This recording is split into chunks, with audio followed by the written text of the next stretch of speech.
Hello there, ladies and gentlemen, Green here and welcome back to another video. So in this one we're going to open up in Force fighting Boss Sub-Zero with the Raven League of Anarchy team.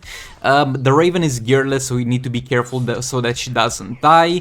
And we have 4 passive stats, a level 2 Norris Globe and a level 1 Norris Globe.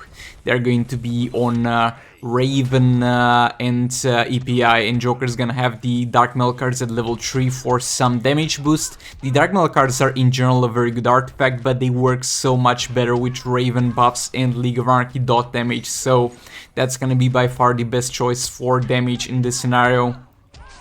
Another special line there from Raven. We're at 5 stacks already, and you can see we're already dealing tremendous amounts of damage against this dude. He's gonna stack like a debuff on me, and when it reaches max I'm going to freeze. But the debuff is going to get decreased while I don't hit him with basic attack hits and while I do abilities and stuff like that. And to be fair, after he freezes me, I just did here, it's not that big of a problem. Sometimes he lets the whole course of the freeze run, which is not that long, and sometimes he decides to hit you and he doesn't do that much damage. So overall, this guy is, I would say, mildly annoying, but I don't see him as a hard fight, and I messed up over there. But we're gonna be fine. Raven back in there, special one. And she gets frozen. That was kind of a big mistake, because she could have maybe gotten her darkness stacks triggered, and I might have lost all of it, and that would have sucked. And yeah, Raven got frozen in there. As soon as she got tagged in, we lost all the darkness stacks, but that's fine. He has pretty much no health, and we got plenty of time to take that away from him. Engage the combo there, another special one. Engage the combo, another special one. And we're at 5 stacks again. I think I went overboard a bit with going all the way to 5 stacks to just tag in and do like 3 basic attack hits, but I really wanted my stacks back, guys. You need to understand. And yeah, the rewards for killing this dude are garbage. Moving on. We have over here Boss Batman. So Batman doesn't have anything too special that she does. The only thing is that she deals some damage, slightly more damage than other characters might do. And the fact that she's got some weird basic attack hits, I don't know what's about them. They're not like too hard to play around or too easy to play around. They're just weird, simply put weird. She moves in a very weird pattern. And yeah, she pushes you a lot with like the second part of her combo, but other than that, she's gonna be a pretty easy fight. Camouflage Sakuman in there, special 3. We have Dark Metal cards on Camouflage Sakuman level 3. For Camouflage Sakuman, I'm not sure that's the best choice, because as I said, the Dark Metal cards are going to give you more damage, the more damage that you already do without having them equipped. And for that we need a lot of passive attack from the artifacts, and only with a level 2 and a level 1 Norris Globe, I'm not sure we have enough passive artifacts to justify the Dark Metal cards on King over using All Blades, but I decided to go with it anyway. There's a special tree in there, engage the combo. Like, the damage on the special trees at the very least, it's going to be obviously far lower than if we were using All Blades, but you also have to keep in mind that we stay in the fight for longer, and in theory deal damage to her for longer amounts of time. Special tree in there, re-engage the combo. If we fail combo interruption, it's gonna be very hard for us to re-engage, and we're going to lose a lot of time. Got super move out of the way, got Dr. Fate in there to do some stuff. He's gonna back off, tank that special, I think that's her special 2, by the looks of it, not 100% sure. Come on, chop again. We're at max stacks, we just need to pin her to the corner, spam special 3, and not mess up the combo interruption, and we're going to have a great time. That was actually 3.2 mil. That was actually quite high. That's somewhere in the ballpark where the All Blade special 3 will actually deal damage, though it might be a little bit less, but I'm quite happy with that damage value actually. Come on, jump again. Oh boy, we're doing such a great job, my dude. I was expecting to fail this a lot more times at this point. Come on, chopped again. Into another special 3, re-engage the combo. It was 2.7 because it was on a lower amount of combo, but yet again we can afford it. because we're in the last minute and there's more power generation. Our special train there. Re-engage the combo. Yeah, 3.2 is going to be basically the highest we can get in this specific scenario. Another special train there. Yeah, that's gonna be it for this fight. Like, we did have a few mess-ups, but I'm quite proud of the success rate of the combo interruption, especially in the last half of the fights. So yeah, that's as far as Skinflint Sakumen goes for this one. Now, going with the Batman Ninja team in there, she lost some health. I did use something before the Batman Ninja team, but I didn't judge it worthy to be shown in this video.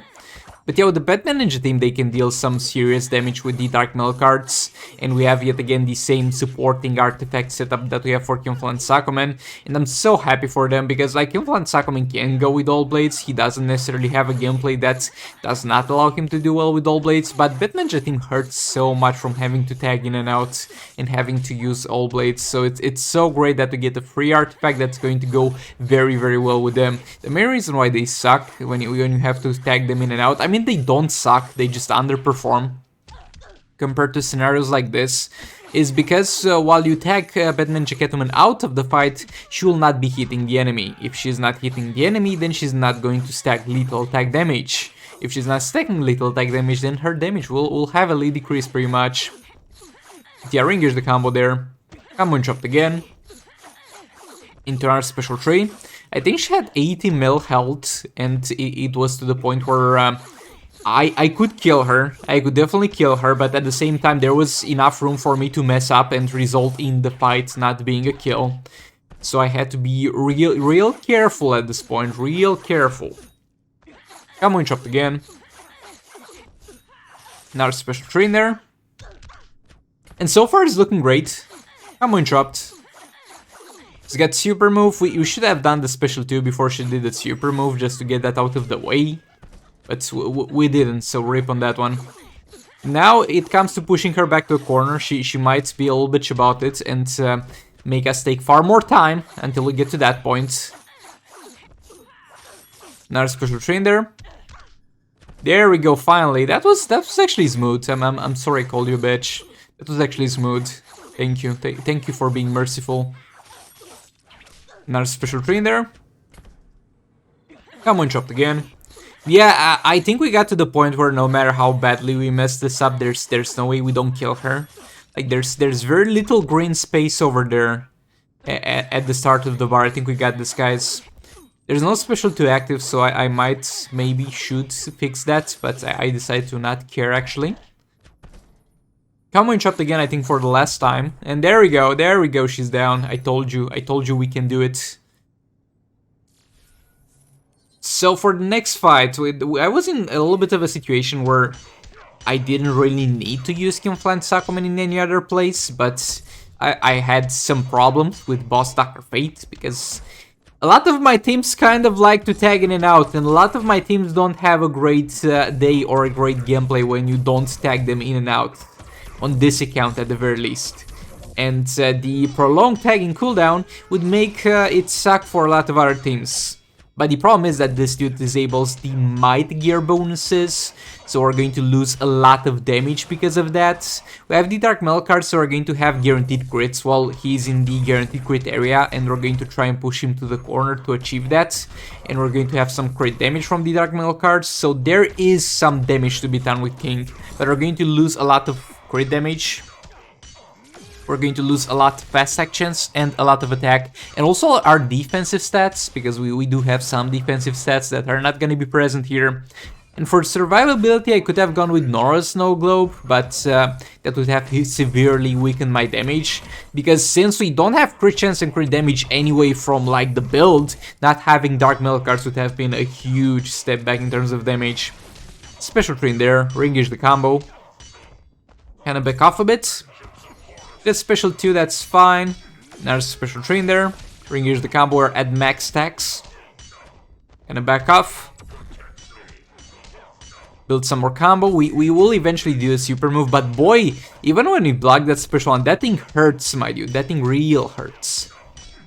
And we're so slow to build combo. Like, I wanted to compare kind of the damage that we did in the previous one, where we had access to pretty much our build, to the damage that we did here in terms of the special 3 damage. But we can't really do that. Actually, we can. That was a 1.7. I was gonna say we are not gonna do that because we can't really reach all the way to max combo, but that was close enough to max combo, so it was 1.7 mil compared to 3 point something mil that we did in the previous one. So yeah, we're basically dealing half the damage or somewhere in that ballpark because of not having access to gear bonuses. But yet again, other than not having a build, pretty much King is gonna do pretty well in this fight, and he doesn't mind too much not getting tagged in and out. Yeah, I wouldn't say, yeah, there was a little bit of a mistake, but before that I wouldn't say I necessarily got anything wrong. I just blocked the special one until it didn't work, until my body gave out and King died, sadly. But he's gonna get tagged back in with a lot of power to spend. We're gonna back off a bit, actually put him back in his place a bit. We're not backing off or pushing him. Another special trainer, re-engage the combo into Dr. Fate getting tagged back in. And yeah, I shouldn't have tagged in Dr. Fate before doing a special with King of Clans Sakomen, because he would have died to super move, but he was not gonna have enough time to get tagged back in anyway. But yeah, that's as far as King goes in that fight specifically. Now we're going to fast forward real quick through this fight. It's gonna be pretty much just League of Anarchy doing its thing, with Dark Mail cards on Predator Batman, with All Blades on Harley Quinn, and with level 3 Norris Snow Globe on the level 2 actually on the EPI.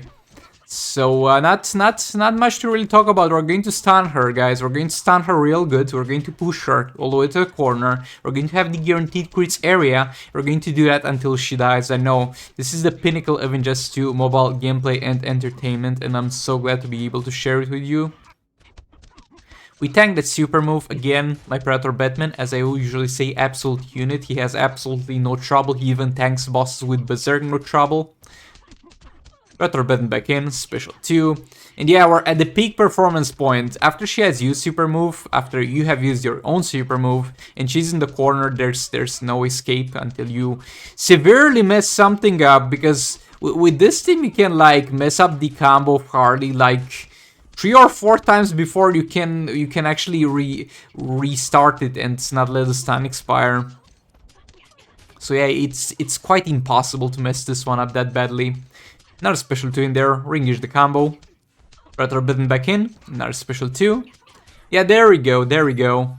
Again, Last of Joker is doing very well nowadays with Norris Snow Globe, but the Harley Quinn League of Anarchy team is still very reliable.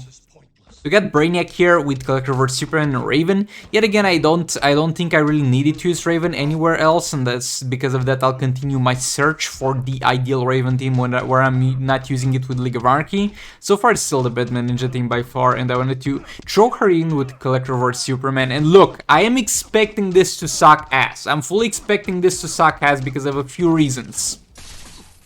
I mean, actually because of one reason, and I did this with Manta on the main account, and there I have Beta Club, and there it kind of worked, because even though we have a crazy long setup to do, it's worth it when you have the Beta Club dot damage. But here we don't have the Beta Club, we're going to rely on some Dark Mail cards, and the thing is, my man Collector vs Superman will only start dealing damage after we get to the point where we get to a lot of Brainiac stacks, like 7 at the very least. Yeah, I messed up over here, by the way. This could have been played better. I'm not gonna say I played this great, he didn't pull damage. I'm gonna say I played this like shit and he didn't pull damage, but I can kinda guarantee it would have been the same result even if I played it well. During some power in there. Raven in there. Special 1. Collector vs Superman back in there. Special 1. We're at 7 stacks with Brainiac, and yeah, I know we could have gotten 3 more stacks, but it's enough here. We have already lost enough time. Collector vs Superman back in there. Special 3. So far, decent amounts of damage. Now special 1 there. Collector vs Superman back in there. Special 3. 3.2, that's like 6.3 mil damage on that one, and we're only at 3 darkness stacks. Like, the damage he deals on the special 3 when this happens is enormous. And yeah, we tanked super moves, so now we're gonna be reset at the middle of the field, sadly.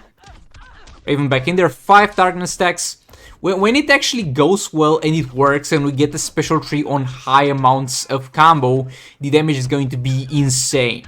But the problem is there's very little time out of the fight where we're actually able to do that, because a lot of the fight is spent setting up. Look at that! 4 mil! 4 mil damage, and it was not even that high of a combo. Let's reverse run back in there. The basic attack is deal devastating amounts of damage, so yeah, overall it's huge damage. Amazing damage on the special tree, but the real problem is it's overall suck-ass damage, because it's only going to kind of double the damage that Clockwork Superman usually does, maybe a little bit more than double if I played it better, but I still don't think... This might actually be the third best, but I would still go with Batman Ninja Raven team, to be fair, in those scenarios. But yeah, thanks so much for watching. If you enjoyed it, make sure to subscribe and comment down below, and like the video. Dislike it if you dislike it, and I'll see you on the next one. Goodbye! This is the future.